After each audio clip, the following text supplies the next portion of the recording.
Ahí se ven. Buenísimo. Nosotros.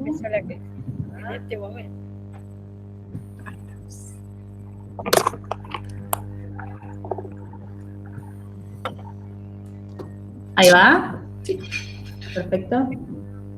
Bueno, antes que nada, María Luján, agradecerte por la convocatoria para charlar sobre este tema. La verdad que lo que hacen en el Laboratorio Cero está buenísimo. Muy bueno, y yo lo conocía de antes y le mencionaba a María Luján que me hubiese encantado haberlo conocido en el momento en que elegí la carrera, porque recontra hubiese participado. Bueno, como saben, mi nombre es María Eugenia Acuña Intieri, yo soy licenciada en biotecnología y soy becaria del CONICET. Ahora estoy en el tercer año del doctorado. Mi lugar de trabajo actualmente es el Centro de Rediseño e Ingeniería de Proteínas, que queda dentro del campus Miguelete de la UNSAM. Queda exactamente, es un edificio muy, muy chiquito, una casita, a ver, ¿se ve el cursor? Sí, atrás del rectorado. Es una casita bordó. Es algo relativamente nuevo porque es un centro que se creó en el 2017 más o menos, pero recién nos pudimos mudar ahí en diciembre del 2019, el año pasado. No pudieron estar casi nada. No, nada. Como que lo estrenamos y ahí quedó. Es un centro de desarrollo biotecnológico, pero más orientado a la industria, y que depende a su vez del Instituto de Investigaciones Biotecnológicas, ¿sí? Del IBIO. El centro está integrado principalmente por dos investigadores, el bioquímico Claudio Villarino, que es el director operativo, una tesinista y yo. Somos muy poquitos por ahora, porque estamos arrancando. El director del centro es el doctor Fernando Goldbaum, y la doctora María Laura Ceruti es la jefa de nuestro grupo, que por ahora somos 3 personas. El centro tiene como línea de investigación macro principal el desarrollo y la optimización de procesos biotecnológicos, y más en detalle tiene otras 2 líneas, que son, por un lado, el desarrollo de moléculas anti-tags o anti-etiquetas para la detección de antígenos o como herramientas para diagnóstico. Y por otro lado, la optimización de la producción de anticuerpos monoclonales, que esta es específicamente mi línea de trabajo. Si tienen cualquier duda, quiero que por favor me interrumpan o me consulten, no hay problema. Pre-pandemia, yo estaba trabajando en la optimización de la producción de anticuerpos monoclonales biosimilares. Y ahora voy a explicar un poco a ver qué es todo esto. Los anticuerpos son glicoproteínas que son producidas por nuestras células B, que nos defienden frente a agentes externos que pueden ser como virus y bacterias. Cada tipo de anticuerpo deriva de un clon específico de célula B. Los anticuerpos que son monoclonales se caracterizan por derivar de un único clon de células B y se unen a un epítope específico. El epítope es la parte de la bacteria o del virus que interacciona con una región del anticuerpo. A su vez, los anticuerpos monoclonales en la actualidad se usan como terapia para el cáncer o otras enfermedades autoinmunes. Son medicamentos biológicos, y los biosimilares dentro de los medicamentos biológicos son medicamentos que son como copia de un biológico innovador o de referencia. O sea, es un medicamento muy, muy similar a otro que ya se comercializa. Similar en cuanto a que, o sea, tiene que ser idéntico en estructura, en caracterización físico-química, en acción biológica, potencia, por eso los biosimilares tienen que cumplir estrictos controles y estándares de calidad, ¿sí? A diferencia de moléculas más sencillas, como puede ser la aspirina, que es una molécula que produce mediante síntesis química, los anticuerpos monoclonales son productos biológicos, proteínas muy complejas, de gran tamaño, que a su vez tienen un montón de modificaciones posttraduccionales. Si vamos más al detalle de la estructura de un anticuerpo, vemos que, ¿ustedes me pueden ver en la camarita o no? Sí, ambas cosas. ¿Sí, me ven? Bueno, el anticuerpo están formados por varias cadenas. 2 cadenas pesadas, que son las del medio, ¿sí? Y 2 cadenas livianas, ¿sí?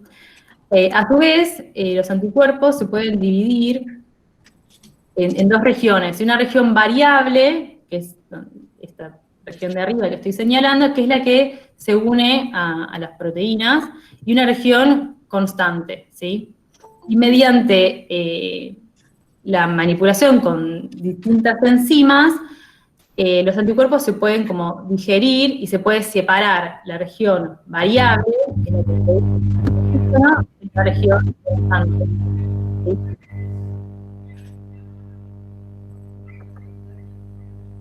Como mencioné anteriormente, los anticuerpos monoclonales se usan como tratamiento para enfermedades oncológicas y autoinmunes, también como diagnóstico y como herramientas moleculares. En la actualidad, los anticuerpos monoclonales se producen mediante técnicas de ADN recombinante, en la cual un fragmento de ADN, ¿sí? Que se llama un vector o un plásmido, tiene toda la información para que la célula pueda producir estas moléculas. Entonces lo que se hace es introducir este vector en una célula, este fragmento de ADN ingresa al núcleo, y en el núcleo puede leerse, ¿sí? Transcribirse, y se empiezan a traducir a las proteínas, y estos anticuerpos monoclonales salen de la célula hacia el medio de cultivo y el sobrenadante. Hay diferentes líneas celulares que se pueden utilizar para generar estos anticuerpos, y una de las más conocidas son las células CHO, que vienen de Chinese Hamster Ovary, o son células de ovario de hámster chino. Es una línea celular súper robusta que se usa hace muchísimo tiempo para la producción de biológicos. En particular, mi proyecto surge de un convenio entre el CRIP, que es el centro donde estoy ahora, y una empresa que se llama mAbxience, que es una empresa argentina que produce anticuerpos monoclonales biosimilares para el tratamiento de cáncer y enfermedades autoinmunes. Una nota de colores que ahora mAbxience es la empresa que va a producir acá en Argentina el principio activo de la vacuna de Oxford, y se aprueba y todo sale bien. Entonces, dentro de mi proyecto, el objetivo principal es mejorar los atributos de calidad de un anticuerpo monoclonal que ellos desarrollaron. No lo pueden comercializar porque no es idéntico al producto de referencia o el innovador. Y a su vez, otro de los objetivos de mi proyecto de doctorado es utilizar el proceso de producción de este anticuerpo como modelo de estudio para el diseño de medios y suplementos de cultivo. Y esto es así porque se sabe y está descrito en la literatura que en el proceso de producción de los monoclonales, al ser una molécula tan compleja, es muy susceptible a modificaciones del entorno en el cual se produce. Entonces, un cambio en el pH, en la temperatura de la estufa de la incubadora donde se crecen las células, o en la osmolalidad o los componentes del medio de cultivo, del azúcar que tiene, los aminoácidos. Todo eso puede hacer que se modifique la molécula y que no sea exactamente igual a la molécula innovadora, al original, ¿sí? ¿Tiene alguna duda? ¿No? Bueno, como mencioné antes, el grupo en el cual yo pertenezco con mi jefa, la doctora Ceruti, se desprende de un grupo mayor, que es el Laboratorio de Inmunología y Microbiología Molecular de la Fundación Instituto Leluar, del cual el doctor Fernando Goldbaum es el jefe. Este grupo tiene varias líneas de investigación, principalmente se dedican a la estructura y función de proteínas, al estudio de nanobodies, que son un tipo de anticuerpos que derivan de los camélidos, de llamas, alpacas, que se caracterizan por ser muy, muy chiquitos, y eso es una ventaja en un montón de otras cuestiones. Y también, por otro lado, hay una línea de investigación sobre cáncer e inmunología. A su vez, Fernando Goldbaum es el director científico de Immunova. Immunova es una compañía biotecnológica argentina especializada en la investigación, diseño y desarrollo de medicamentos innovadores. Fue fundada por él y un par de científicos más en el Instituto Leluar, pero actualmente se encuentra en la Fundación Argentina de Nanotecnología, en la FAN, dentro de Campus Miguel de Lomzam. Y sus directores son Lino Cefaz y Fernando Goldbaum. Immunova viene hace ya un par de años en el desarrollo de medicamentos biológicos, y uno de los últimos desarrollos que tuvo fue una molécula contra el síndrome urémico hemolítico, o el SUH. El síndrome urémico hemolítico es una enfermedad causada por la toxina Shiga, producida por la bacteria Escherichia coli. Y una de las causas principales es la ingesta de carne picada mal cocida, leche sin pasteurizar, frutas y verduras contaminadas o incluso agua contaminada. Y el problema de esta enfermedad es una enfermedad poco frecuente, pero sin embargo en Argentina presenta la mayor tasa de incidencia mundial en niños menores de 5 años. Y eso también es uno de los mayores problemas, que la mayor incidencia es en la población pediátrica. El SUH es la primera causa de insuficiencia renal aguda en pediatría y realmente puede poner en peligro la vida de los niños. De hecho, el 20% de los trasplantes de riñón en niños y adolescentes es por causa del síndrome urémico hemolítico. Entonces, Immunova lo que hizo fue desarrollar el primer medicamento biológico contra este síndrome, que aún no está aprobado, pero está en fase clínica. Y este medicamento es un suero antitoxina. Lo que hace es inhibir la toxina Shiga y evitar la progresión del síndrome. Este suero cuenta con anticuerpos que lo que hacen es neutralizar la toxina. Y el suero se produce en caballos, al igual que el suero inmune intestino. Esto lo hacen en conjunto con un instituto que se llama BIOL, Instituto Biológico Argentino, que cuenta con un biblioteca enorme, una trayectoria en la producción de biológicos. Entonces, lo que hace es usar a los caballos como bioreactores, a los cuales se los suministra con esta toxina Shiga modificada, nos produce una gran cantidad de anticuerpos de esta toxina, y este suero que se extrae, que tiene todos estos anticuerpos, posteriormente se tiene que procesar para que pueda ser seguro y se pueda inyectar.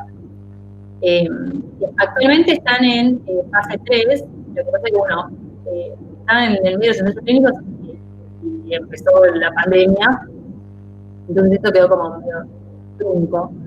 Pero lo más importante es que ya se pudo demostrar que este medicamento es seguro. ¿Sí? Entonces, este desarrollo de suero hiperinmune equino surge, por un lado, gracias a esta curva de aprendizaje que tuvo Immunova para el desarrollo del suero antitoxina Shiga, y el Instituto Biológico Argentino, pero también gracias a la interacción de instituciones públicas y privadas, como el Instituto del Lugar, la Universidad de San Martín, el Instituto Anlis Malbrán y Map Science, que es la empresa privada que mencioné antes, que es con la que estoy haciendo el doctorado. En este caso se asociaron junto con Immunova para hacer una parte del proceso de producción de este suero. Los sueros hiperinmunes son un tipo de inmunización pasiva. A diferencia de la inmunización activa, que es donde uno mismo produce anticuerpos, y uno los produce por haber estado expuesto a una infección y haberse recuperado o por haberse vacunado. En la inmunización pasiva lo que se hace es introducir anticuerpos exógenos con un medicamento a una persona no inmune. Estos anticuerpos pueden provenir de personas o animales inmunizados, como los caballos. Lo bueno de esto es que es una solución súper rápida y efectiva. Lo malo es que no brinda protección a largo plazo, como puede ser una vacuna. Y por otro lado, aún no está comprobada la eficacia del tratamiento de sueros de plasma de pacientes convalecientes para el tratamiento del COVID-19.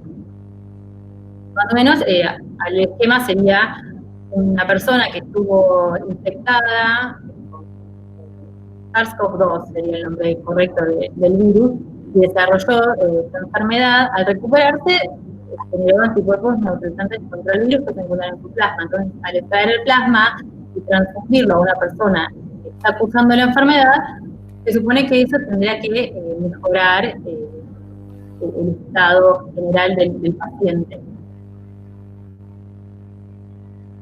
Entonces, tanto el suero equino hiperinmune como el plasma de pacientes convalecientes son dos tipos de inmunización pasiva. ¿Sí? Uno viene de pacientes recuperados y el otro de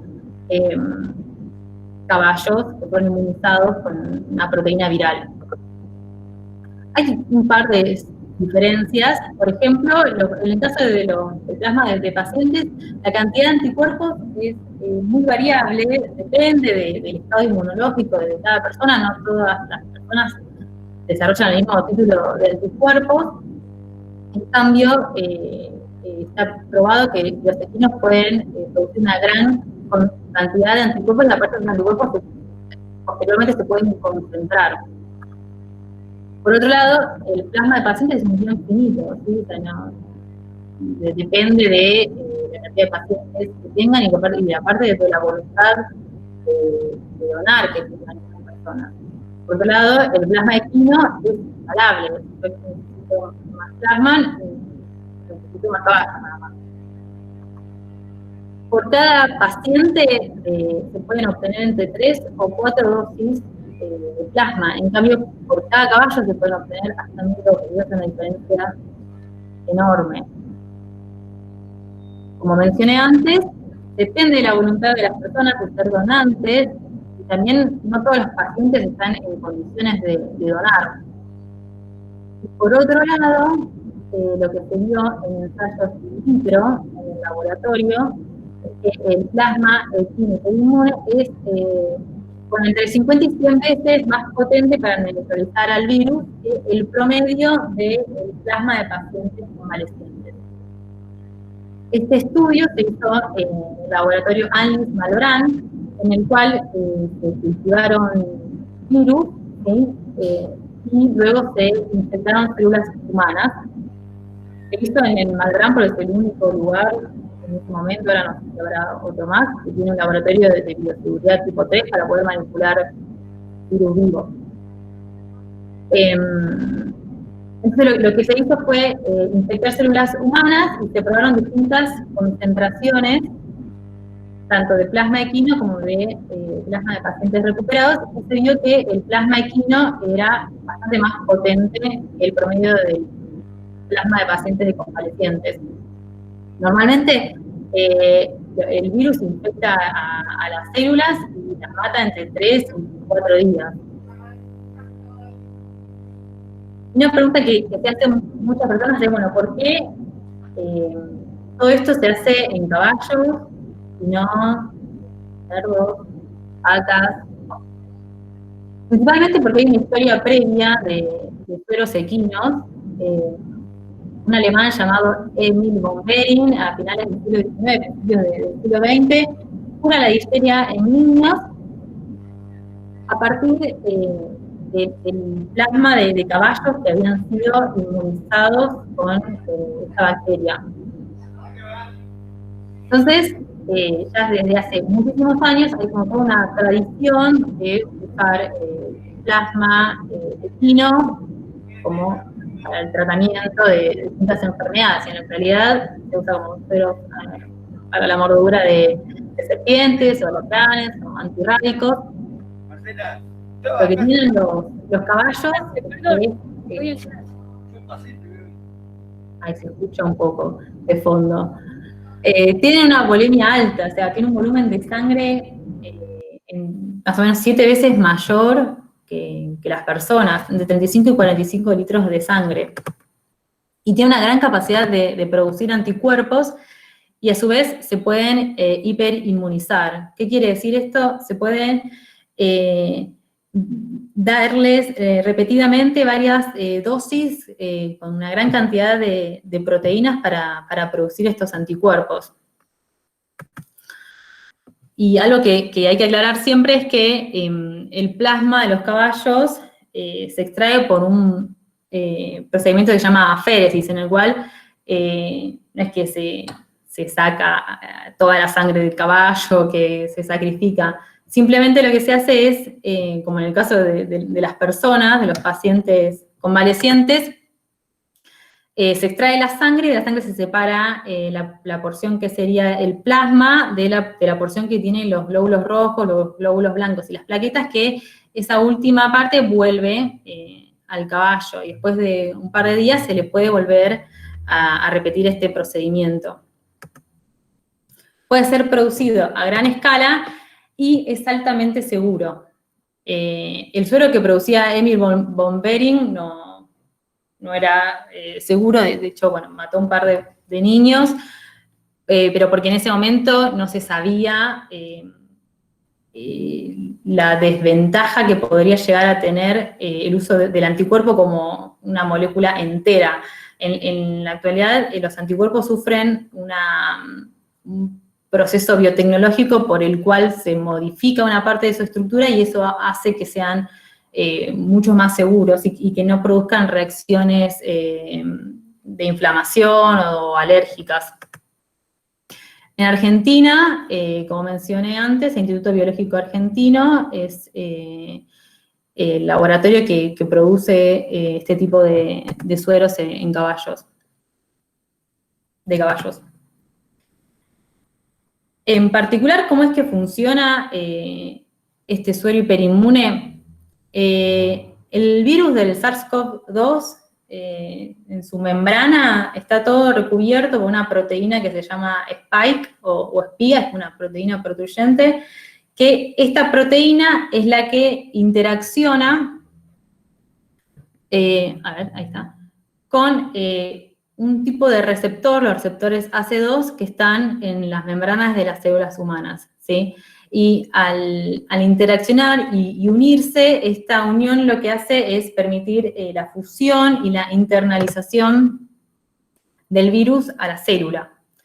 Los virus son parásitos intracelulares obligados, en el sentido de que para poder replicarse, sí o sí necesitan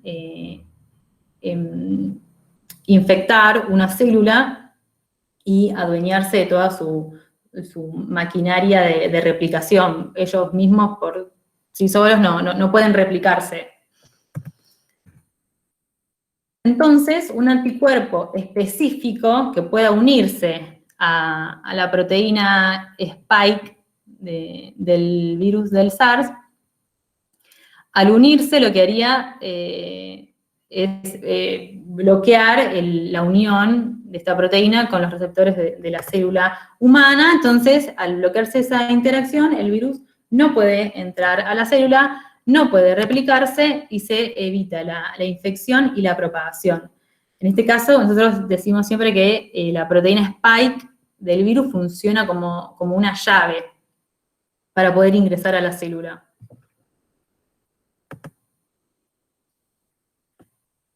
El desarrollo del suero hiperinmune equino, entonces, se pudo dar de una manera tan rápida gracias a todo el desarrollo previo que tuvo la empresa Immunova y la colaboración con un montón de otros actores.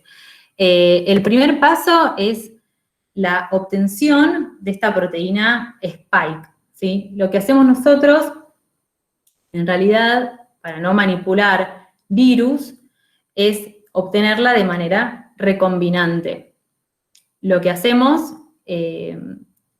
es utilizar una partecita de esa proteína para inmunizar los caballos. Ahora después más adelante voy a contar bien cómo es que hacemos esta parte. Entonces, una vez que se obtiene esta proteína para inmunizar a los caballos, antes hay que purificarla, inmunizar a los caballos, luego se extrae el plasma, se purifican los anticuerpos. Es muy importante esos anticuerpos que se procesen, se formulen, y recién ahí se puede evaluar la eficacia y seguridad del suero en pacientes infectados. En particular, junto con mi directora, lo que hicimos en este proyecto fue generar la proteína Spike en células de mamífero. Específicamente lo que hicimos fue generar el dominio RBD, que viene de Receptor Binding Domain, que es dentro de todo lo que es la proteína Spike, que es una proteína compleja, que tiene un montón de azúcares pegados, es multimérica. Generamos solamente la partecita de la proteína que interacciona con el receptor AC2 de las células humanas. Y esto lo hacemos por una técnica de ADN recombinante. Lo que hacemos es, en un vector de ADN que tiene la secuencia para que la célula pueda producir este fragmento de la proteína, este fragmento de RBD. En este caso, el vector nos lo donó la doctora Andrea Gamarnik, del Laboratorio de Virología de la Fundación Instituto Leluar. Ellos son quienes desarrollaron el kit de ELISA para la detección de anticuerpos, el test COVIDAR. Ella muy amablemente nos donó este vector que tenía toda la información para que la célula pueda sintetizar esta proteína, y lo que hacemos es, mediante una técnica de transfección, es introducir este fragmento de ADN en una línea celular humana. En este caso, yo antes mencioné que trabajaba con una línea que se llama CHO. En este caso, la línea es HEC 293, es una línea humana, que al incorporar este fragmento de ADN, lo que hace es sintetizar esta proteína y la manda al sobrenadante de cultivo, no es que queda adentro de la célula. Esta es una foto real de uno de los cultivos que tuvimos que hacer, del principio de la producción de la proteína. Las células, en este caso, crecen adheridas a la placa, Lo rojo que ven ahí es medio cultivo. Entonces, las células crecen adheridas y a medida que van pasando los días, ellas van produciendo la proteína y a nosotros lo que nos interesa es quedarnos con todo ese sobrenadante. Entonces, después de 4 días, tomamos todo ese sobrenadante, lo purificamos con un equipo que se llama cromatógrafo, que tiene una columna, que lo que hace es separar nuestra proteína de interés, ¿sí? La proteína, la fracción RB de la proteína Spike, separa eso de todo el resto de los componentes del medio de cultivo que no nos interesa, y obtenemos nuestra proteína purificada. Y recién ahí que obtuvimos nuestra proteína, vamos a inmunizar los caballos. Los caballos se inmunizan, creo que son 2 o 3 dosis, les dan en un lapso de menos de un mes. Se extrae el plasma, ¿sí? Esos anticuerpos se purifican y a su vez se procesan. Es lo que yo les explicaba del alemán que había tenido problemas cuando utilizaba el plasma de los caballos enteros, sin procesar. Lo que tiene es que las inmunoglobulinas, los anticuerpos, deben procesarse para que no sean inmunogénicos cuando son de otra especie, porque a nosotros solamente nos interesa, si este es un anticuerpo, nos interesa solamente esta fracción, ¿sí? Si es como una Y, nos interesa solamente la fracción del anticuerpo que reconoce a la proteína del virus. Esta fracción, la porción FC, no nos interesa y es la que puede llegar a desencadenar reacciones inmunológicas adversas. Entonces, hay una enzima que se llama pepsina, que lo que hace es clivar al anticuerpo, entonces podemos separar la porción FC de la porción FAB'2, que es la que nos interesa, que es la que reconoce al virus. Entonces eso también se vuelve a purificar y de esta manera obtenemos el producto, ¿sí? Actualmente el producto se encuentra en ensayos clínicos porque es muy importante evaluar si estos anticuerpos del suero equino efectivamente pueden frenar la propagación del virus en el organismo y evitar que el cuadro se agrave, y hay que verlo en los pacientes. Ya hay un antecedente en cultivo, in vitro, pero hay que evaluarlo en los pacientes. La ADMAT, que es la Administración Nacional de Medicamentos, Alimentos y Tecnología Médica, es la autoridad que regula la aprobación de todos los medicamentos de la Argentina. Para poder llevar a cabo estos ensayos clínicos hay que seguir protocolos que son muy rigurosos y previamente un comité de ética debe aprobar el protocolo que uno presenta de cómo va a hacer el ensayo clínico, cuántos pacientes necesita, cuál va a ser el esquema, las dosis. En julio, hace un poco menos de un mes, la ADMAT aprobó los ensayos clínicos para la fase 2 y 3. Esto fue posible gracias al precedente que tenía Immunova a partir del desarrollo del suero antitoxina Giga del síndrome urémico hemolítico, en el cual ellos ya habían demostrado que era un medicamento seguro. Y este suero hiperinmune equino la molécula es prácticamente igual a la del suero antitoxina Giga. Lo único que cambia es la fracción del anticuerpo que en vez de reconocer a la toxina Giga, reconoce a la proteína Spike del coronavirus. Pero después el proceso de producción es exactamente igual y el de purificación también. Entonces, por eso se pudo pasar directamente a los ensayos clínicos, fase 2 y 3, en donde se ve seguridad y eficacia. Los ensayos constan de 250 pacientes y la condición es que tienen que tener diagnóstico COVID positivo mediante RT-PCR positiva y tienen que estar dentro de los 10 días de iniciados los síntomas.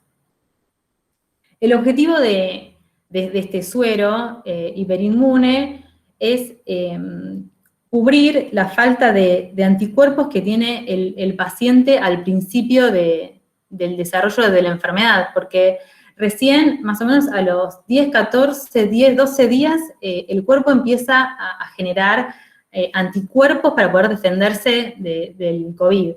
Y en esos 10 días, el virus pudo ingresar a las células y replicarse y empezar a propagarse. Entonces, la idea de suministrar este suero es darle al cuerpo como unas herramientas para que pueda darle tiempo a desarrollar su propia respuesta inmune y evitar que la enfermedad progrese hacia un cuadro grave y que no se necesite ingresar a terapia intensiva ni de la asistencia mecánica respiratoria.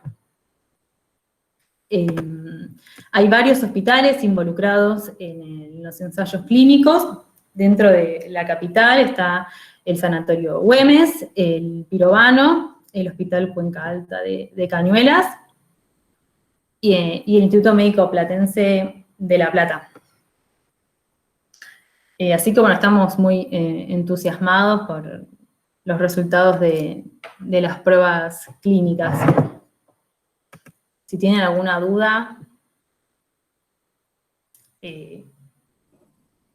Chicos, pueden, si quieren. A ver, había una pregunta de Paula, pero estaba justo cuando lo estabas explicando, que era cómo sería el proceso de hiperinmunizar, que era más o menos lo que ya habías dado. No sé si, Paula, con eso te quedó claro o querías preguntar algo más. Y si no, tenemos acá a Rocío que dice... a ver si lo veo. No sé si ya lo dijeron, pero... ¿cómo y por qué eligieron caballos para trabajar? Rocío llegó un poquito más tarde a la reunión, no sé si podés contarle.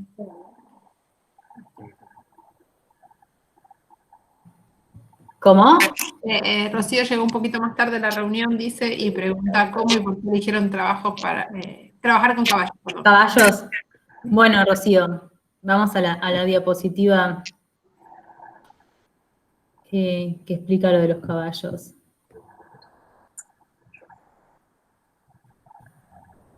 Ay, a ver, ¿dónde está? Ah, acá. Bueno, lo que tienen los caballos es que hay como una historia previa de utilización de estos animales para el desarrollo de sueros hiperinmunes, ya desde principios del siglo XX que se vienen usando, y el plasma de caballo se usa para el tratamiento de la mordedura de serpientes o alacranes. Tienen mucha sangre y eso lo que permite es poder extraer una gran cantidad de anticuerpos. Se pueden hiperinmunizar y pueden ser producidos a gran escala. Y es seguro también, después del proceso biotecnológico que expliqué. Después, acá Javier pregunta cuándo se usaría, cuánto tardan estas pruebas. Es decir, bueno, pasás o qué otras fases vienen después, digamos, antes de poder utilizarlo. Después viene una fase que es probarlo en una mayor cantidad de pacientes. Pero más o menos es la etapa en donde está ahora son 2 meses aproximadamente. Ok. Ahora, después acá había comentado Germán que está estudiando biotecnología en UNSAM, así que espero que te haya interesado mucho, Germán, la charla. ¿Alguna otra pregunta, chicos, que quieran hacerle a María Eugenia? Andrés, ¿vos tenés preguntas? Yo no, pero mi mujer tiene preguntas. Sí. Hola, ¿qué tal? Es muy linda la charla, la verdad que es muy interesante. Te quería hacer una pregunta un poquito técnica, pero cuando vos decís que es más, tiene una efectividad de 50 veces más que el plasma de convaleciente, esto es porque digamos, a igual cantidad de proteínas, tiene mayor cantidad de proteínas contra un target específico que es el RBD, o porque hay un tema de afinidad diferencial. Yo creo que tiene más que ver yo no sé si lo hicieron con la misma concentración de anticuerpos. Seguramente estos caballos, como están recontra hiperinmunizados, tienen una mayor cantidad de anticuerpos policlonales. Entonces creo que, claro, entonces creo que bueno, pues por eso que... Por eso. Claro. Sí. Y la otra, yo me imagino que debe ser por eso, porque seguramente habrán comparado igual cantidad de proteína, pero como la de caballo está bien dirigida la inmunización. Es muy específico, claro. Y la otra, vos hablaste de la estabilidad del FAB2. Sí. ¿Vos tenés idea de, esta es más general, digamos, cuánto es el tiempo de estabilidad del FAB2 respecto del común? ¿El cuerpo completo? No, yo sé, no lo busqué, la verdad. Sé que es mucho menor porque la característica que le da la porción FC a los anticuerpos es la de darle estabilidad. Exacto, claro. Supongo que será como bueno, cualquier FAB'2. Claro. No sé si es de horas o de días, no sé cómo será el clearance. Uy. ¿Será? Sí. Se quedó sin batería, me parece. Se quedó sin batería. Bueno, esperamos un ratito, porque la computadora con la que inicialmente se conectó no le reconoció la cámara, entonces tuvo que cambiar la computadora al inicio y por ahí no se dio cuenta que esta no estaba completamente descargada. Bueno, ahora la esperamos un ratito que vuelva. La esperamos. De paso, no, yo quería hacer el comentario de que, bueno, justamente la ciencia es muy amplia y seguramente los chicos ahora con esta pregunta y respuesta se perdieron. Yo también me recontrapierdo y María Luján también se recontrapierde y probablemente Javier vos también te debes haber recontraperdido. Yo traté de seguir lo mejor posible, pero no es claramente... Creo que los científicos saben todo de todo, para nada. Uno se pierde y cada uno sabe, con suerte, de su área bien específica, de su rinconcito. Así como ustedes dicen, bueno, me perdí, no sé, no entendí lo que era. Yo tampoco, y María Luján es química, yo físico, y de alguna manera está bien, entendemos, quieren un poquito más que aquel que es abogado cuando se trata de un tema biológico, pero no. hasta ahí nomás. Yo que encima todos los días escucho a mi mujer hablar del spike y aún así son cosas que toco de oído y que no entendemos, ¿no? Ahí creo que María Eugenia se conectó con la otra compu, o no sé si está María Eugenia. Ahí figura como suya, no. Ahí está llegando sin cámara, pero... Claro, está silenciada María Eugenia. No sé si está esperando a preparar la otra compu, esperemos un ratito más. Estos son los inconvenientes de la... Perdón. No pasa nada. No, los estaba escuchando, me quedé sin batería en la otra computadora, no me di cuenta, charlando. Nosotros vimos el cartelito. El cartelito sí sale de la cámara, pero... Yo lo vi, pero no sé, lo vi y seguí derecho. Ahí te vemos, perfecto. Quizás, no sé, más preguntas de los chicos. Pregunten todo lo que quieran. Ahí Germán aclaraba, ¿no?, que él está estudiando biotecnología en Moreno y que Rocío, que es la otra chica que consultó sobre el tema de los caballos, sí está estudiando biotecnología en la UNSAM, así que tenemos varios estudiantes acá de biotecnología. Bueno, supongo que los biotecnólogos o futuros biotecnólogos, ventaja o los biólogos, para entender. Espero que me hayan entendido todo. No sé si a veces es difícil explicar algunos temas, bajarlo más. Yo tengo una especie de pregunta, digamos, o con respuesta inducida más bien, que uno siempre escucha en las conversaciones, o sea, porque nosotros también lo hacemos en física, pongo un electrón, saco un electrón, o uno habla de esa manera, y vos, por ejemplo, decís, nosotros cortamos la enzima, ¿no? O cortamos la molécula y, no sé, filtrear, creo que es el término técnico, y uno puede imaginarse que vos estás con un microscopio agarrando célula por célula y ADN por ADN, y con una tijera finita los cortás. Bueno, me imagino que no es así, ¿no? Lo que vos haces es poner un líquido en otro y esos procesos ocurren.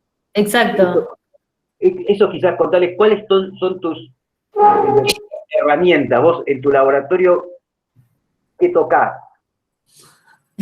Todos tubitos, y que no veo nada. Es una cuestión de que uno confía que... Eso quería, digamos, que lo cuentes vos con tus palabras, digamos, o sea. Sí, o sea, no es que uno tiene una tijera o un pegamento y vas haciendo decoupage con las herramientas. Uno tiene soluciones con proteínas, trabaja con anticuerpos, que lo que hacen es incubarlo con otras soluciones que tienen otro tipo de proteínas, que tienen otra función.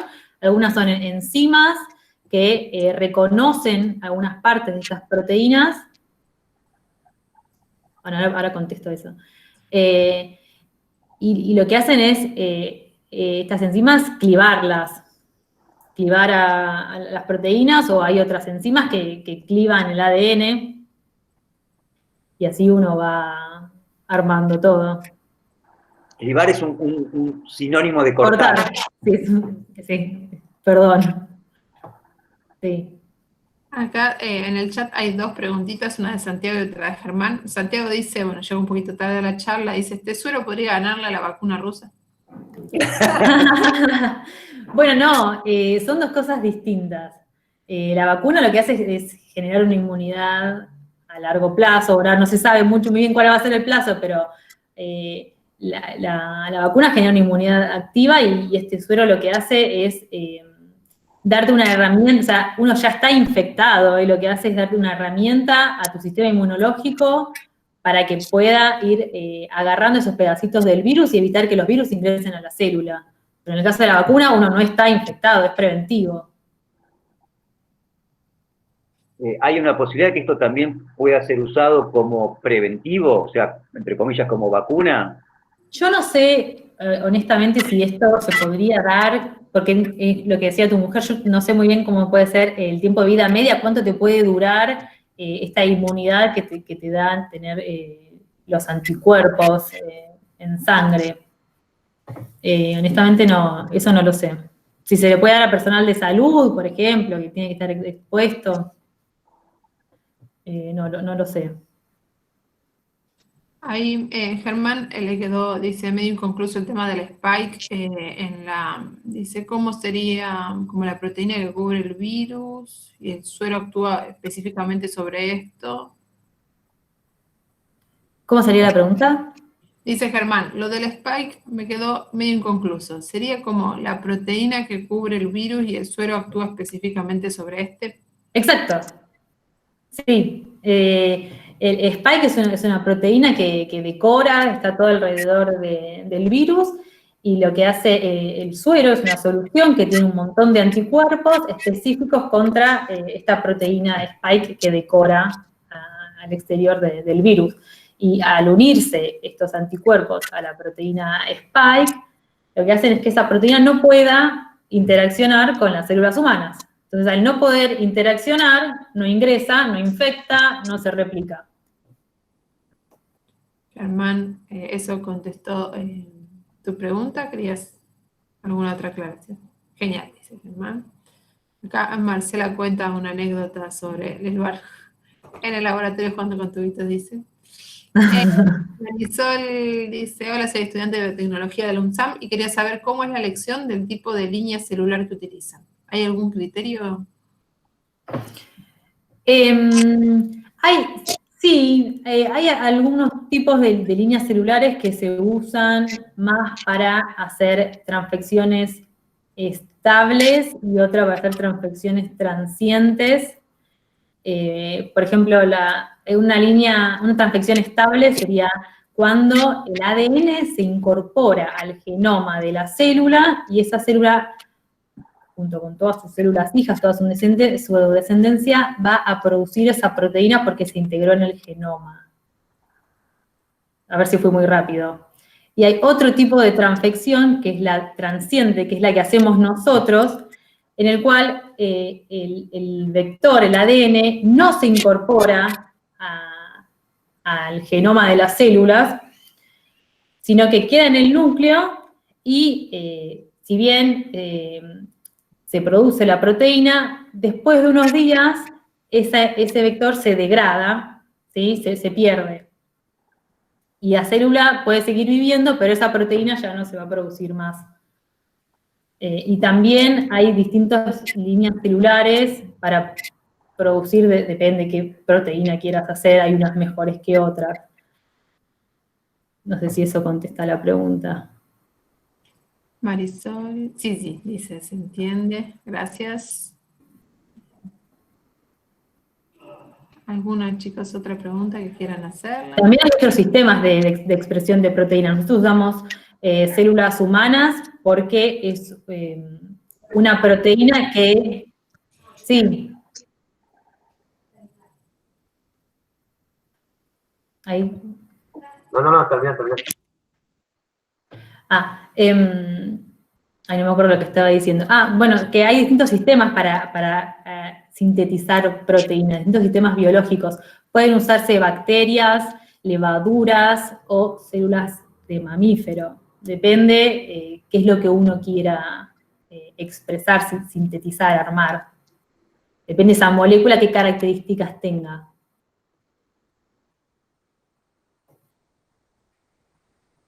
Ahora no sé si Javier querías hacer algún comentario vos. Si no veo yo en el chat. Sí, no, me interesó acá hay bastante, quizás estamos más acostumbrados a lo que es la ciencia base, que quizás no es base, o lo que es más el sistema tecnológico nacional así de cerrado. Yo vi que interactúan 3 empresas, 4 laboratorios, o sea, como un cúmulo de acciones. ¿Puedes contar un poquito cómo es la interacción desde el punto de vista laboral y financiero? O sea, ¿qué gana la UNSAM? A ver, no puede ser. Creo que hay muchos actores de empresas privadas en vez de la UNSAM pública. Debe ser complicado. Es complicado, pero Fernando Goldbaum, nosotros decimos que es como Dios porque está por todos lados, es este investigador que es por un lado es el director del CRIP, el director del laboratorio de Leloir, a su vez es el director científico de la empresa Immunova. Por otro lado, Immunova pertenece al mismo grupo que mAbxience. Son 2 empresas ahora privadas que pertenecen al grupo INSUD de Hugo Sigman. No sé si lo escucharon nombrar. Entonces, lo que se hace generalmente es, a veces se firman acuerdos de transferencia tecnológica, donde se plantea, bueno, quién hace cada parte, y después, si uno, desde nosotros, por ejemplo, lo hacemos como un servicio, en el cual producimos la proteína, te la entregamos y nada más, o otra forma de plantearlo es hacer un codesarrollo en el cual el laboratorio y también el CONICET puede cobrar regalías a las empresas privadas después por haber participado de un desarrollo. ¿Sí? Igual, sí, es todo un tema esto de de coordinar un grupo de tanta gente distinta del sector público y privado, pero por suerte tenemos personas que se encargan específicamente de eso y no siempre son los investigadores que están mediando todo eso. En el CRIP se encarga Claudio Vilariño, de toda esa parte de coordinación. En particular, ¿vos tenés una beca del CONICET o...? Sí, mi beca es de CONICET y de temas estratégicos. Claro. Porque justo producción de biosimilares encajaba dentro de una categoría de temas Bueno, fue estratégicos. más estratégico que nunca. Sí. Quizás, no sé, contémosle a los chicos qué es una beca al CONICET, cómo se pide. Acá Ivana había preguntado también un poco, dice, yo quería preguntar sobre la salida laboral de biotecnología en Argentina. No sé si... Bueno, y ahí vi que Marisol también hizo otra pregunta, puede ser. Las dos cosas, la beca por un lado o entrar, digamos, en... Bueno, arranco con la beca. Dale. Bueno, esto es lo que a mí me hubiese gustado que me dijeran cuando empecé la carrera. Bueno, uno cuando empieza la carrera no sabe que tiene dos opciones, pero hay una que prima más sobre la otra. Sobre todo, bueno, en biología y ahora en biotecnología también, que es el área académica. Cuando uno se recibe, o tenés como dos posibilidades: seguir haciendo ciencia y arrancando un doctorado, un postdoctorado, haciendo investigación y haciendo la carrera de investigador, o ir a trabajar a la industria.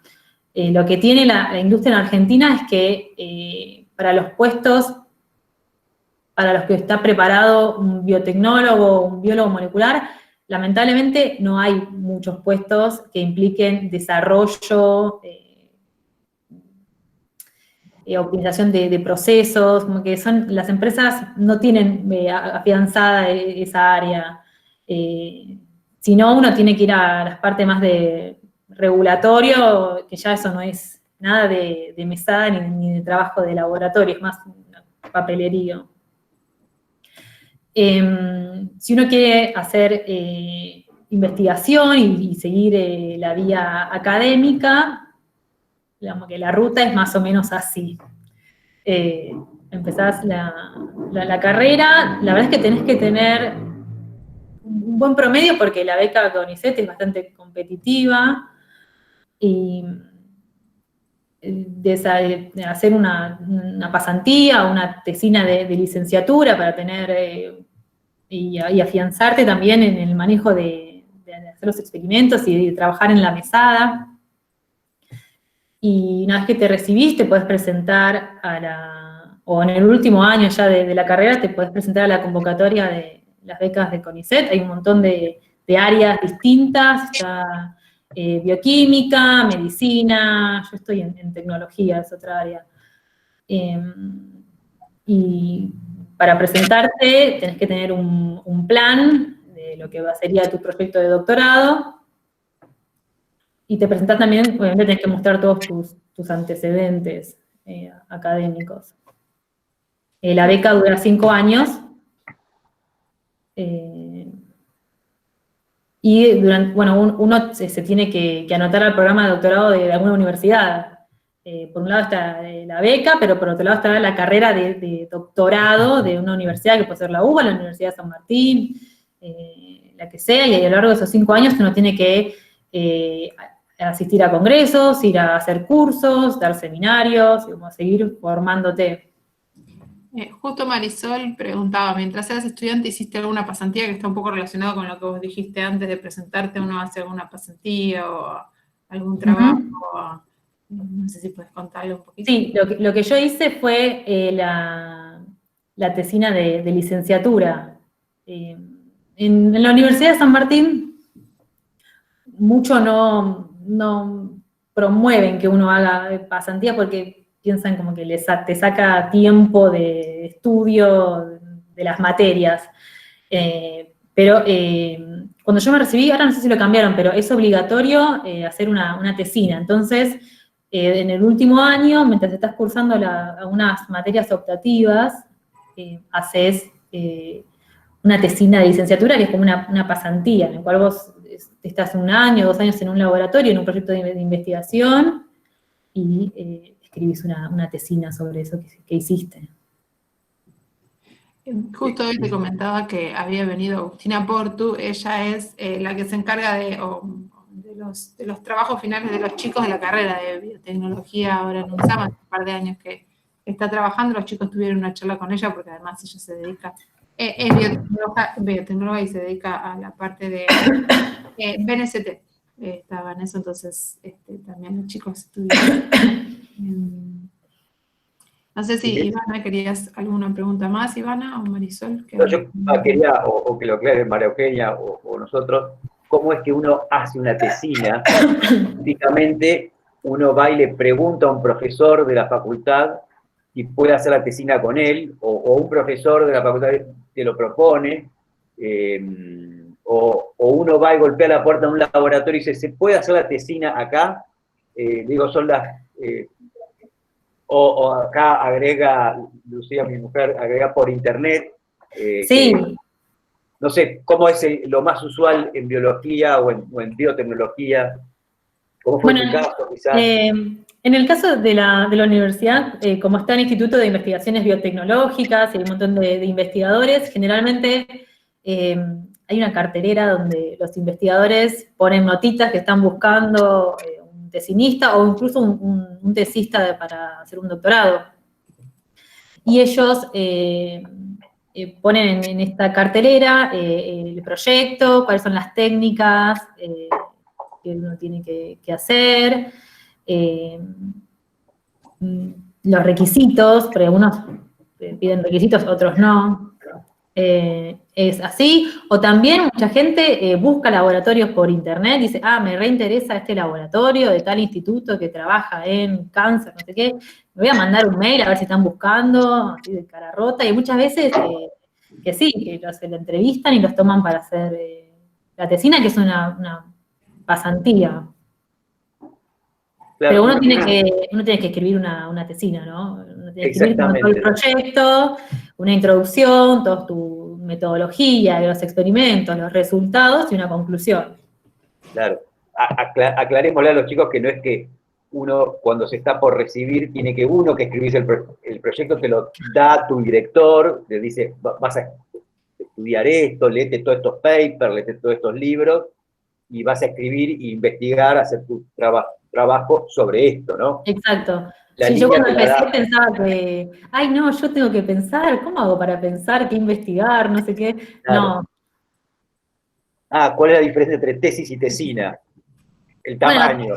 Bueno, es el tamaño, la duración. Generalmente tesina se dice las tesis de licenciatura, que duran 1 año, 2, son más cortitas, tienen otro objetivo, ¿no? El objetivo es, para mí, primordial es aprender a trabajar en un laboratorio, aprender a interpretar resultados, si esto falló, poder pensar, bueno, ¿por qué pasó? Y aprender a escribir un poco cómo es que se escribe una tesina. Pero después, o sea, la tesis de doctorado es como una versión XL de una tesina de grado en el cual uno tiene que generar contenido innovador, algo nuevo, como el objetivo, ¿no? Claro, la tesina es parte del estudio de grado, o sea, sí. Para recibirte de licenciado en biotecnología, tenés, o sea, vienen las materias, no sé, biotecnología 1, 2, 3, todas las materias, y después, casi como última materia, está la tesina, que se llama tesina, o tesis de grado, o tesis de licenciatura, o seminario, se le decía antes en la UBA. Es una materia más. Es como una materia más, pero que dura prácticamente 1 año. Sí, o más. O más. De hecho, intentan regularlo para que no dure más de 1 año, porque sí. No debería durar más de 1 año. Dura lo que tu director quiere que dure. Claro, exactamente. Yo conozco compañeros míos que tuvieron 3 años haciéndola y era un horror, ¿no? Una barbaridad. No debería ocurrir. Sí. La tesis de doctorado, o tesis a secas, es para la cual uno recibe una beca del CONICET, como tiene en un momento María Eugenia, que tiene un plazo de 5 años.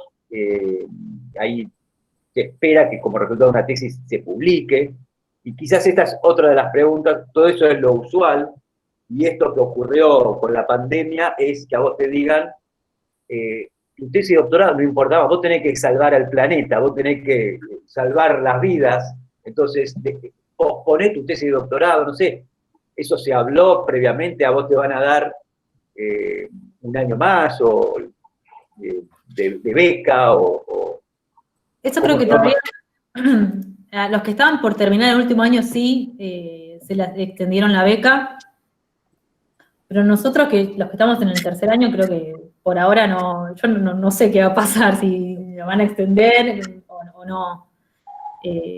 Por otro lado, yo capaz espero poder poner dentro de mi tesis de doctorado algunos de los resultados. Va a ser medio como un cambalache. No, exactamente, yo te estaba a punto de decir eso, que en tu tesis podés incluir, vos decís, ay, pero pierde el hilo, ¿no? Bueno, pero todos hemos tenido nuestras vidas. Yo he visto tesis de licenciatura que decía tema A, o sea, uno dice, no es lo ideal, pero tema A, tema B y tema C, y hacemos, digo, a veces los directores, malabares para hilar, para que queden como una misma cosa, cuando en realidad eran 3 temas distintos. Me dice acá, Igual, o sea... Yo creo que en esta situación tan particular, incluir un capítulo de COVID, aunque quede súper descolgado, va a estar más que bien visto. Sí, claramente, digamos, por varios aspectos, no solo científicos, sino, digamos, de interrumpir todo lo que uno estaba haciendo para poder aportar a algo realmente importante, ¿no? No digo que lo otro no sea importante, pero bueno, digamos, esto es una situación de contexto muy particular, ¿no? Sí, exacto.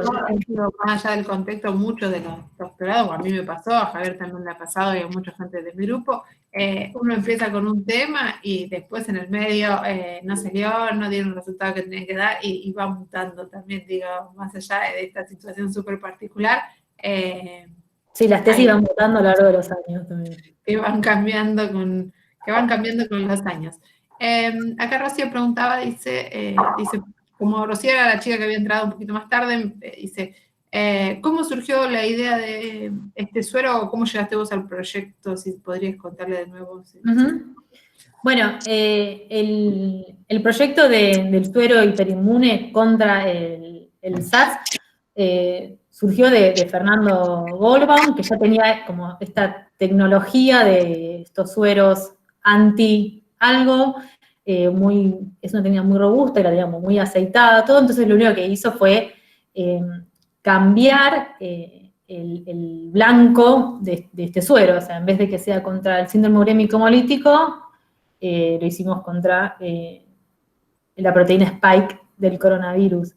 Y yo llegué a participar de este proyecto porque, bueno, Fernando es mi codirector de beca, pero también es el director del CRIP y del laboratorio del lugar, del cual yo estuve al principio de mi doctorado 2 años, y cuando a él se le ocurrió esto de que se podía hacer contra el COVID, necesitaba gente que sepa de cultivo de células y de transfección y de purificación de proteínas, y así, rapidísimo, nos juntamos todos los del laboratorio del Leluar, junto con mi jefa en principios de abril.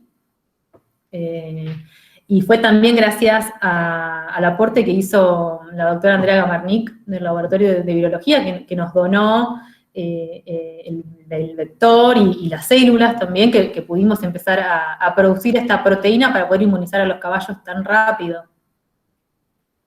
Hola, No sé si ¿se me escucha bien? Sí. Sí. Hola. ¿Se escucha? Yo quería preguntar, ¿no? Sé que en el laboratorio se tienen que hacer procesos para identificar que efectivamente hayamos producido la proteína. ¿Qué procesos usan ustedes? Porque, bueno, yo en el laboratorio que tuve en la escuela, ¿no? Hacíamos algo más básico, pero que era con ácidos y bases, o un cambio de color, o medir, por ejemplo, un punto de fusión, ¿puede ser? Un punto de fusión o ese tipo de cosas. Nosotros lo que hacemos para darnos cuenta que efectivamente nos quedamos con... ¿Pero vos te referís a la proteína con la que usamos para inmunizar a los caballos o lo que se purifica del suero, las inmunoglobulinas y los anticuerpos. Quizás O las dos cosas. Ah. Ah, está bien. No, hay un montón de técnicas que se usan en el laboratorio para separar las distintas proteínas o macromoléculas según sus características particulares que tienen, que las hacen diferentes a otras. Por ejemplo, la proteína RBD, esta partecita que es de Spike, lo que hacemos, tiene pegada en su secuencia un tag que se llama, es como una molécula que sirve para purificarla. Entonces, esta etiqueta que tiene pegada la proteína nos sirve para purificarla porque se pega a una columna y todo lo demás que no tiene ese tag no se pega y pasa de largo. Y así puedo separar lo que tiene ese tag, que es la proteína que a mí me interesa, de lo que no tiene. No sé si entendiste. O sea, Claro, se es separa como un como por filtro afinidad. selectivo. Claro, Claro, un tiene filtro una selectivo.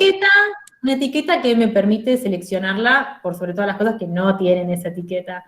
Y en el caso de los anticuerpos, también hay una molécula que se llama proteína G o proteína A, que son unas proteínas que se unen específicamente solamente a los anticuerpos. Entonces, así, pues, por esa unión que tienen, te sacás de encima todo lo que no es anticuerpo y te quedaste con una fracción súper pura de los anticuerpos. También se puede filtrar y lo vas como separando por tamaño, ¿sí? Sí, súper. Y para Qué genialidad. para mí es Me una genialidad acuerdo. todo lo que ya pensaron, porque uno a veces llega y ya está todo pensado y piensa, qué fácil que es todo. Ah, no, es que justamente me acuerdo que bueno, en el laboratorio del técnico químico nos hablaban que muchas veces cuando vos investigás o querés hacer un cultivo de bacterias o así, a veces lo más difícil es reconocer qué tenés en la placa, porque hay una selva, digamos, de un montón de Ujú. cosas y las tenés que ir como filtrando. Sí, exacto, pero hay un montón de herramientas que te permiten ir seleccionando lo que vos querés, y hay un montón de técnicas también que te permiten identificar que lo que vos te quedaste es efectivamente lo que vos querés. Yo no puse en la diapositiva, no sabía si ponerlo, una imagen de un gel, como literalmente un gel, un cuadrado así, en el cual se ponen proteínas, o sea, una mezcla con el sobrenadante, por ejemplo, del cultivo, que tiene un montón de proteínas y un montón de porquerías, y eso entra al gel y se va separando por tamaño. Entonces, yo tengo al costado del gel como una regla que me dice los pesos, los tamaños de las diferentes moléculas que van viajando a lo largo de ese gel, y me dice, electroforesis, exacto, eso, sí.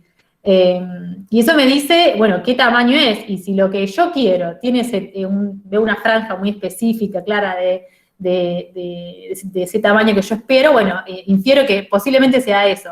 Después, si realmente lo quiero recontra confirmar, hay otra técnica que se llama Western blot, que uso anticuerpos específicos contra esa proteína mía, que al pegarse veo como la banda, son muy específicos y veo solamente la bandita de mi proteína.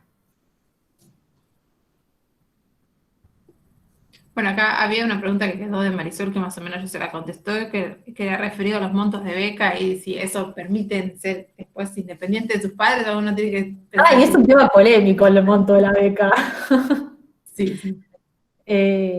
Porque creo que, no sé, María Luján o Andrés, vos también hiciste un doctorado, si les pasó a ustedes también que era muy poca la... Yo en particular soy de Mar del Plata y vine para hacer el doctorado acá a Capital y me permitió vivir sola, porque de hecho vivo ¿Sí? bueno, también que hace unos años, ¿no? Ahora los montos son otros por ahí, la inflación y todo el costo de vida es otro, pero en particular a mí sí, no digo que uno grandes lujos. tanto, digamos, y todo a ir a ver a mi familia, o sea que sí, no sé ahora cómo están los montos, la verdad. La beca fluctúa. Nosotros No, es muy fluctuante según el momento sí, yo también me mudé a vivir solo con la beca doctoral, por ejemplo. Pero después uno va y viene, porque van subiendo los montos, depende del gobierno, depende cuándo te actualizan y a veces llega muy justo, a veces no te alcanza y después podés vivir. Lo que en particular cuando yo empecé, de hecho todavía no te daba obra social, que después lo dieron las becas, las obras sociales. Empecé con docencia también en la universidad, de hecho ahí empecé en la UNSAM, para complementaba el ingreso, complementaba también lo de la obra social, digamos, te permite sumar al menos un cargo siempre docente a la beca.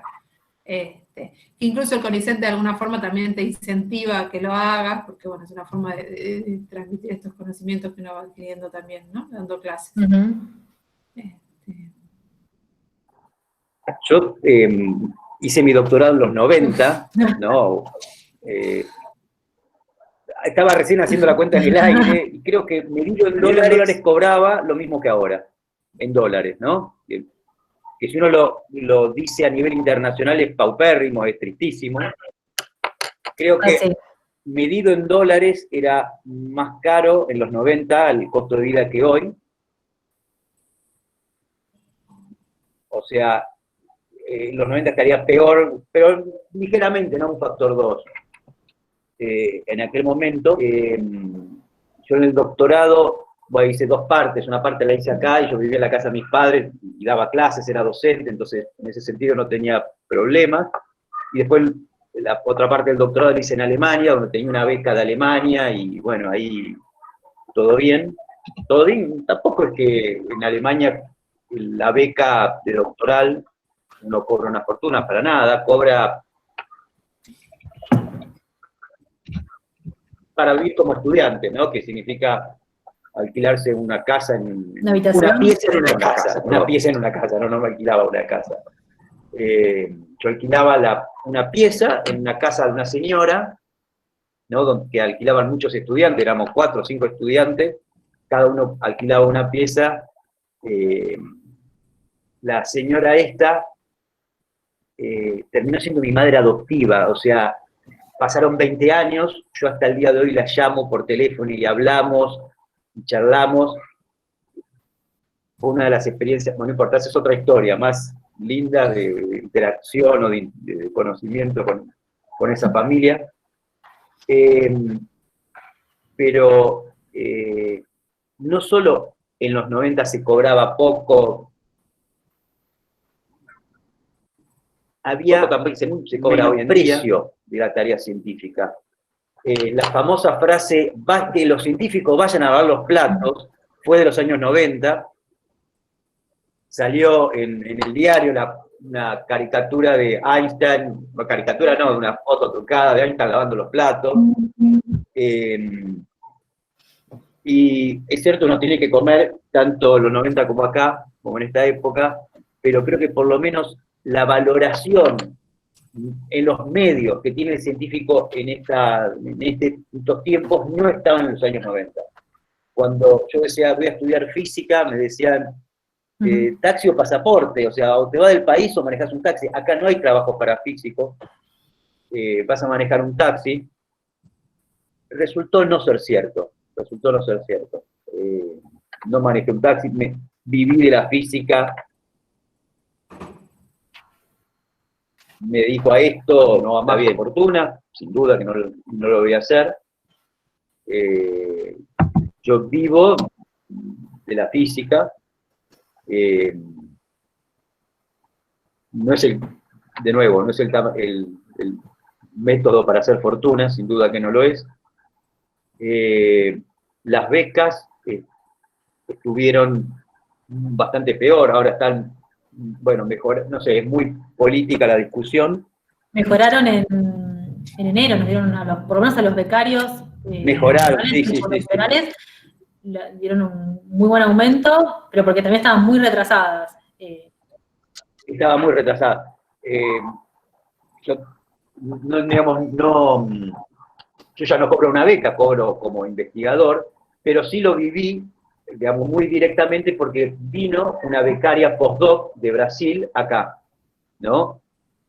Entonces, tenía que llegar, llegó con su marido, y tenía que alquilar, ¿no? Entonces ella me dijo, bueno, voy a los primeros 15 días voy a un Airbnb y después busco para alquilar.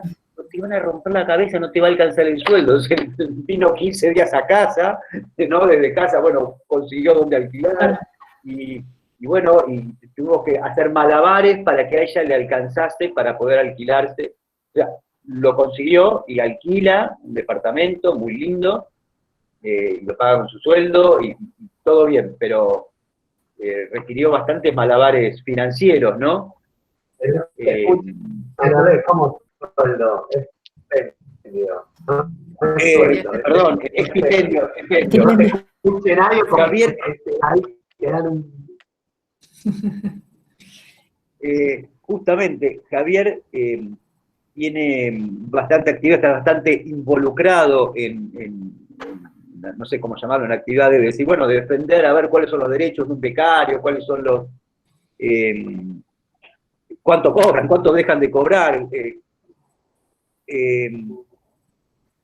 Y bueno, y la verdad que es difícil, ¿no? O sea, fue difícil para esta chica, digamos, instalarse, venirse de Brasil. Fue posible, todo fue posible, pero fue difícil, digamos. Sí. No sé si alguno tiene alguna otra preguntita. Yo sí, tengo una preguntita. ¿Por qué licenciatura y no en ingeniería en biotecnología? ¿Sabes qué? No sé. ¿Cuál es la diferencia? Porque yo soy química y como vos decías hace un ratito, cuando yo empecé a estudiar, bueno, me gustaba la química, listo, licenciatura, ni se me ocurrió la ingeniería, y cuando terminé la carrera me pasó un poco lo que vos decís, la licenciatura está súper relacionada más con la investigación y con, bueno, terminar, hacer un doctorado, hacer algo más, Sí. y no con la industria. Me dijeron, bueno, hubiera seguido la ingeniería, ¿no? Bueno, pero es distinto, ingeniería química que licenciatura en química, para mí son dos carreras. Son dos carreras diferentes. Sí, son diferentes. Sí. Pero no sé, digo, la licenciatura y la ingeniería si también tienen... Yo no sé acá en Argentina si está la carrera ingeniería en biotecnología. Hay una universidad que tiene, ¿me escuchan bien? Sí. Que tiene ingeniería biomédica, pero no es exactamente lo mismo que biotecnología, el ITBA. Y después está la universidad en Misiones, dan ingeniería genética, pero no sé por qué le pusieron ingeniería genética. Para mí es igual que la licenciatura en genética. Conozco a los chicos que un par de egresados de ahí que no. A veces sé. lo hacen para... Uno piensa que a veces la ingeniería tiene más relación con la industria. Así que son ingenieros y no licenciados, no sé. No sé, por ejemplo, sé que la Universidad de Quilmes, que también tiene la licenciatura en biotecnología, es más industrial el perfil, no tan académico, capaz como la Universidad de San Martín o ni hablar biología molecular de la UBA.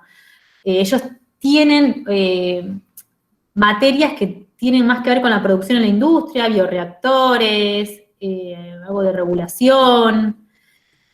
No tanto académico de ciencia básica de investigación. Te he consultado porque... Si querés, podemos traducir el término académico. ¿Qué significa para el chico? No, o hacelo vos, No, hacelo vos, Andrés, seguramente lo vas a decir muy bien. No. Quería decir que por académico no entiende la carrera de científico que se dedica a publicar, a sacar un paper, a dirigir una tesis, no como distinción del perfil del que necesita producir un producto que vaya a la venta al público, no sé, el próximo año. Distinguir esos dos perfiles. Académico uno llama a la investigación, puede ser aplicada, pero todo básica, que se realiza en universidades, en una, entre comillas, academia. Eso es lo que uno entiende por trabajo académico. Te consultaba, María Eugenia, porque justo salió que en la Universidad de Río Negro tienen ingeniería en biotecnología. Quizás es nueva. No tenía ni idea. Entonces, por eso te preguntaba, pues bueno, a mí en su momento me quedó también eso entre la licenciatura. La voy a chusmear a ver el programa académico que tiene. Dale. Yo lo que hice cuando, en el último año del colegio fue chusmearme todos los programas de licenciatura en biotecnología de las diferentes universidades, y te das cuenta que por más que se llamen igual, son bastante distintos los programas. En ese momento el de la UADE no tenía nada que ver con el de la Universidad de San Martín, y a su vez también la Universidad de San Martín es diferente del de Quilmes. Así que eso está bueno hacerlo.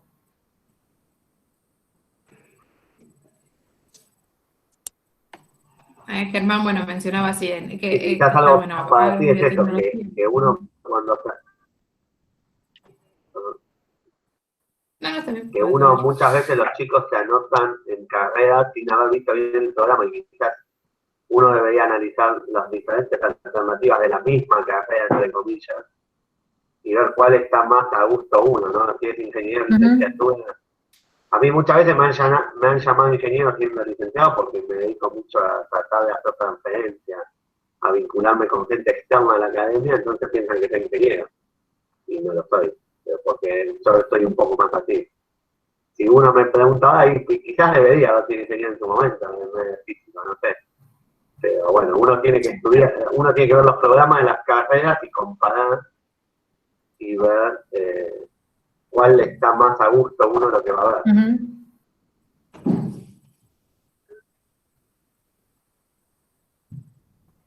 La otra pregunta que a mí me quedó es, durante todo este proceso, digamos, vos recibís ya lo que sacan del caballo.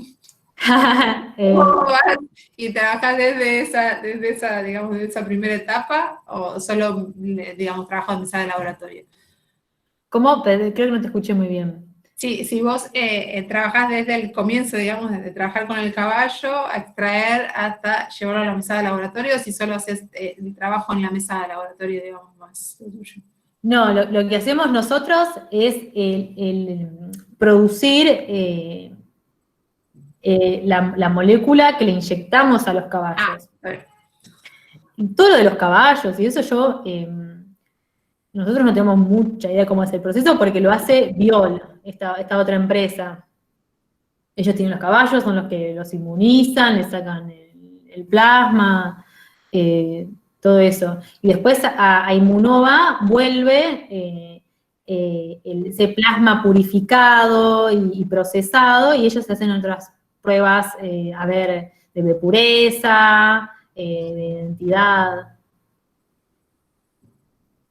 Acá Rocío puede hacer otra preguntita, dice, ¿qué tan importante y qué tanto interés tuvo el desarrollo del suelo en el ámbito internacional, digamos, más allá, digamos, de lo que nos haya llegado a nosotros como noticias, si tuvo así como una repercusión? Sí, en su momento salió una nota en el New York Times, en The Guardian, en Inglaterra, hubo una repercusión grande en los medios internacionales. Y ahora, hace muy poco, Brasil publicó un paper que cita el paper que se publicó en Medicina sobre este proyecto, haciendo exactamente lo mismo. Así que los brasileros también están atrás del suelo equino. Bueno, ahí me surgió una buena pregunta. ¿Cómo es el tema de los derechos, digamos, acá? ¿Patentes? ¿Hay una patente? ¿Es libre? ¿Cómo se manejan eso, sabes? No, yo tengo entendido que no, para este caso no. Me parece que Immunova no tiene una patente, como sí tiene, ellos sí tienen patente del proceso de producción del suero antitoxina Giga del síndrome urémico hemolítico. Pero me parece que para este proyecto no lo tienen. Igual, de hecho... o sea, esto que está haciendo Brasil es lo que decir que lo mismo es copia, digamos. Es difícil decir como copia porque es un proceso que se usa en otros lados del mundo, el suero equino, y era como algo que se podía hacer claramente, no era como que algo muy innovador que a nadie se le hubiese ocurrido. De hecho, los chinos hicieron también, antes de que nosotros, Immunova empiece con todo esto, hay un paper de unos chinos que también inmunizaron caballos y vieron que tenían alto título de anticuerpos neutralizantes. Así que esto de usar los caballos viene para COVID, es algo que sí, que se está usando, no es algo innovador 100% de Argentina. Sí, lo que tiene fue la inmediatez y lo rápido que se pudo hacer.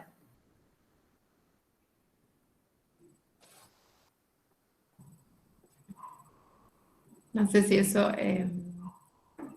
Rocía, pero bueno, contesta un poquito tu pregunta.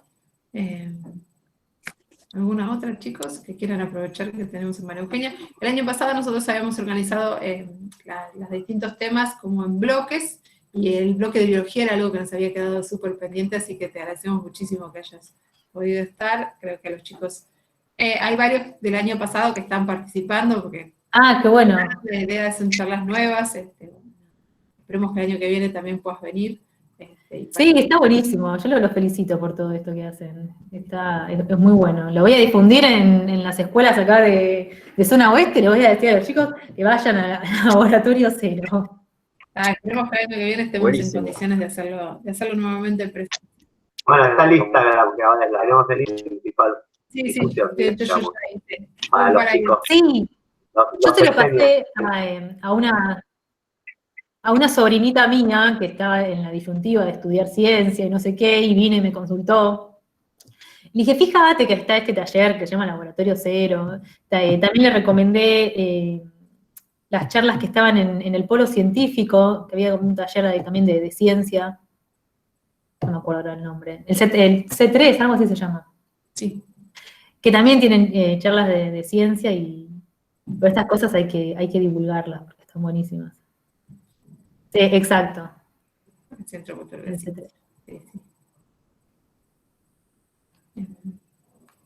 Bueno, yo quería no sé, preguntar. Dale, Justo. Bueno, ahora sí decía que en los 90, ¿no? Pasaba esto de que había como una discriminación al ámbito científico en tema de, o sea, anda a lavar los platos, ¿no?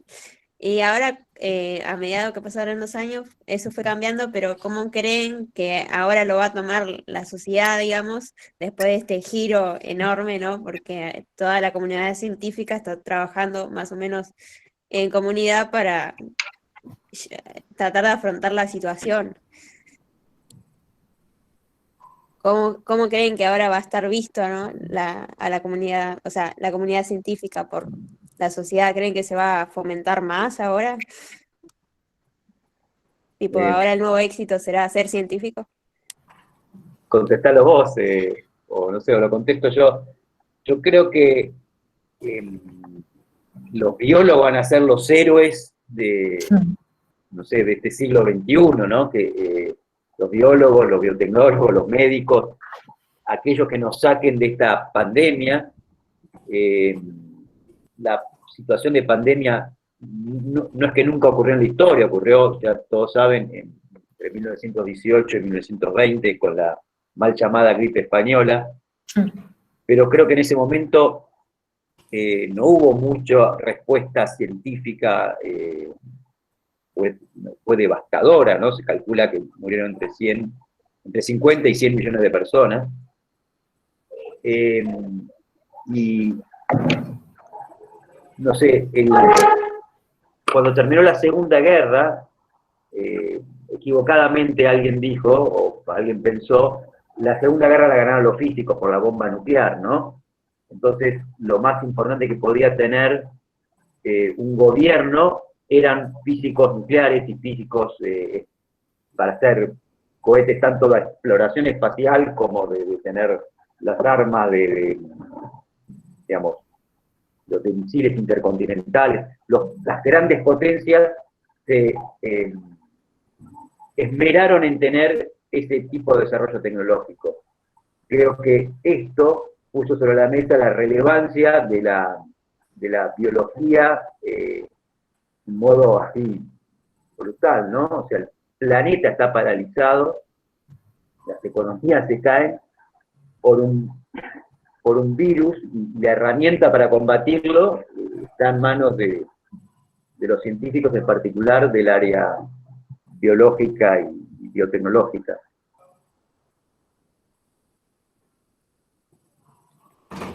Sí, coincido plenamente. Menos futbolistas, más científicos. Sin duda. No, y también la importancia de la inversión en ciencia. Le faltó ¿no? algunos, Andrés, los ecologistas. Los de Bueno. ambientales están muy importantes hoy en día.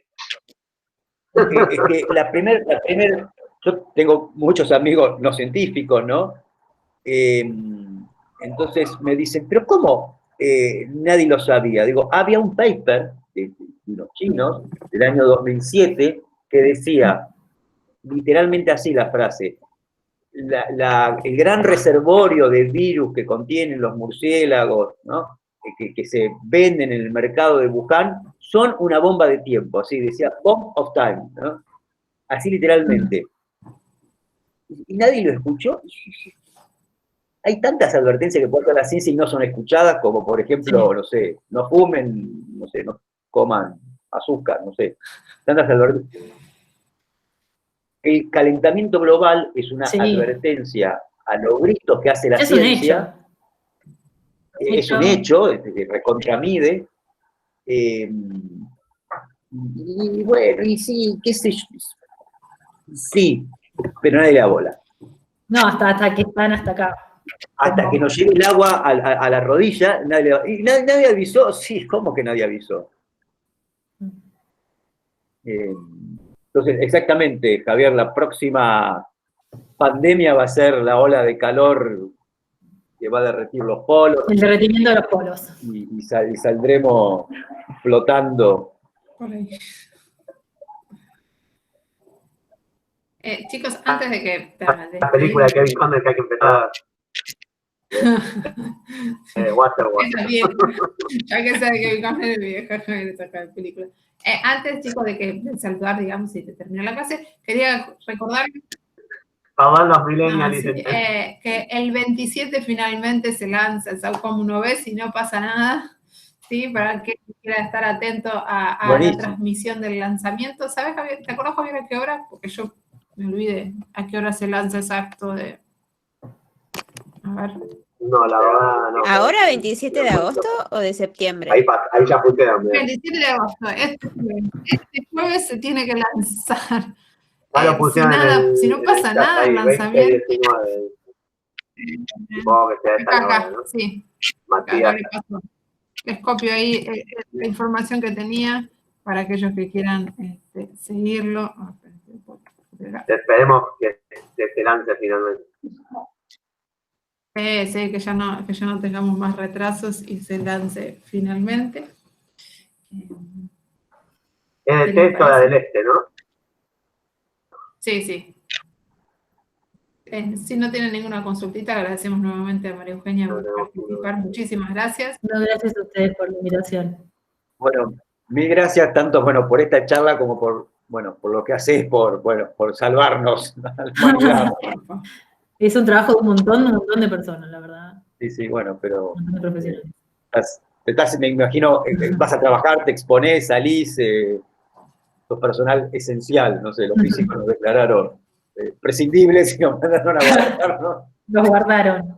De hecho, ahora en el campus de la Universidad de San Martín van a empezar a hacerle test diagnósticos para todo el partido de San Martín. Van a llegar los hisopados y van a hacer ahí los diagnósticos. Buenísimo. Acá alguno de los chicos dice si les puedes dejar un mail para contactar, si te parece escribirlo ahí en el chat, María Eugenia. Sí, obvio. A ver, yo esto nunca escribí acá en el chat. A ver. Todos ahí están agradeciéndote, muy buena charla. Muy contentos. No lo había visto todo esto. Bueno, gracias. Ahí van. Algunos, viste, se animan y prenden el micrófono, otros escriben por acá, y los vamos leyendo.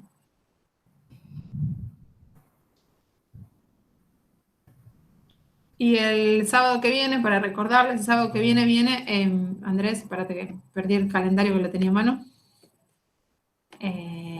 Viene en la charla de reacciones nucleares de Portugal, ¿no es cierto? Está silenciado, Andrés, por eso no te escuchamos.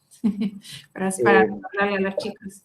Sí, viene un colega mío que trabaja en reacciones nucleares, que es, bueno, brasileño que vive en España hace mucho tiempo, que habla perfecto español, que se llama Marcos Álvarez, y les va a contar sobre, bueno, las reacciones nucleares y cómo esto explican la creación del universo, básicamente, y de el funcionamiento de estrellas. Bueno, y cómo se investiga eso en la Tierra. Después... O sea que son